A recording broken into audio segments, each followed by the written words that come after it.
How should one plan out their day to be most productive? Okay, so I'm not going to go deep into this, but I think that the best way that you can do this is to have a daily review. And whether you're using a notebook, you're using Notepad on a computer, or you're using a best self journal, whatever it is, but you sit down and you go through your day. And the basic idea is to go through your calendar, go through any tools you use like Evernote. You gather that all together so that then you have an idea of what's going on in your day and you know what loose items you have. And then from there, you can organize. And by that, I mean you prioritize your tasks. You can batch like tasks together. You can fill out what meetings you have, what things can't be moved. Then you take your prioritized task list and you start going in there and assigning the most important things first. All right. And I think that that's obviously the really important part is you're getting those important things done first, right? You're trying not to focus on like putting out fires or menial little tasks. But I will say that there's a couple different ways to do this. And some people believe wholeheartedly in eating the frog. And that just means you do the one thing that absolutely must be done, whether you like it or not, and you get it done first. Because once you do that, everything else is easier. The other way of looking at this is, well, start with something small, get the momentum building, and build off of that. So it might be like you do a task that takes 5 minutes, you can do it, and you get that satisfaction of checking it off or clicking the button, and then you kind of move on to your other tasks. So I leave that up to you, what works best for yourself. But I think knowing that about yourself is important. And so trying both of them and seeing what works is a good way to do that. Also knowing when you're productive so that you can schedule around that. Most people is sometime in the morning. If you're early morning, maybe you can get some work done very early before others, are either up or at your work, or you can, plan around this. So I think there's a lot you can do there. But also say, don't forget to take breaks. Very important. If you're going to use like a Pomodoro technique, you can work really hard and focus and cut out distractions for 25 minutes.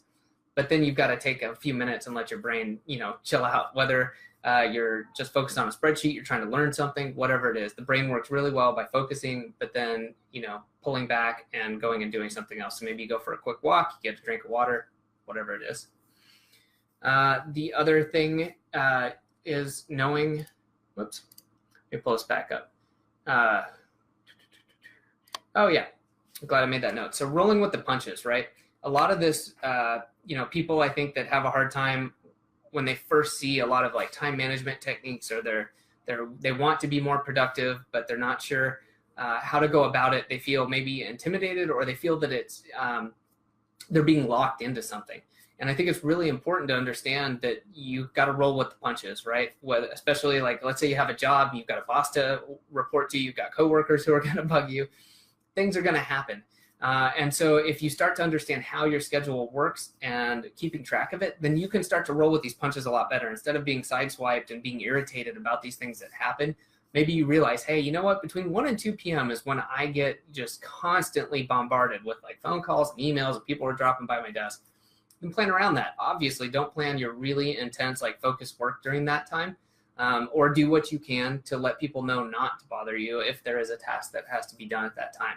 I think that that's really good too, to communicate to people that you need time or you need space. And if it's important enough, people will generally listen and appreciate that you're being upfront about this instead of, blowing up on them or, yelling at them or something crazy like that. So the last thing I will say about this is to review and improve. So that's where writing a lot of this stuff down comes in. And you don't spend a lot of time doing this, but when you do your daily review, plan out your day in whatever manner you like. Again, using the best self journal, an index card, just write it down in a notepad file. So you do that and keep track of it, save it. And then over time, maybe once a week, go back and look. Is there something that could be improved? Maybe you're underestimating how long things take. Maybe you're realizing that you're not getting certain tasks done. Why is that happening? What's working really well for you? Ask yourself that, and how can you get some more results like that? So if you spend even 30 minutes a week doing that, you're going to be way ahead, and you're going to start making progress that is going to be really tangible and you're going to see pretty soon. So hopefully that helps. Thanks for watching. You can stay up to date by subscribing right there. If you'd like to come join our free Facebook group about process, automation, productivity, all that good stuff, you can do that right there. Just answer the few quick questions and you'll be in.